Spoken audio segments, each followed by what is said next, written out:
Ano yan? Wow! At dahil nandito nga kami sa Bahrain ngayon, number 1 na kinakain ng mga non-Muslim Pilipino ay pork. So yan, mag-aalmusal kami ng ham, meron din kaming hotdog, longganisa, itlog, syempre hindi mawawala sa almusal yan.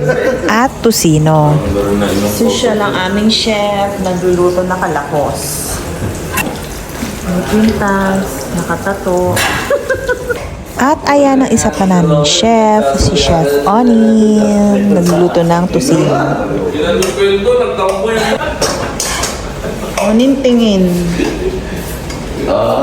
At sa mga hindi po nakakaalam, bawal po ang pork sa Saudi, kaya pag tumatawid kami ng Bahrain, talagang baboy ang kinakain namin. Siyempre, number 1 na order namin ay ang crispy pata, pork sinigang, dinuguan, at nag-order din kami ng pansit kasi meron kaming tropahan na may birthday dyan.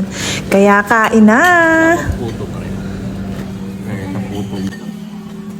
Kaya naman na yan, sira na naman ang diet natin. Oh my God, what to do yan ni Ika nga. Basta kumain hanggang may pagkain.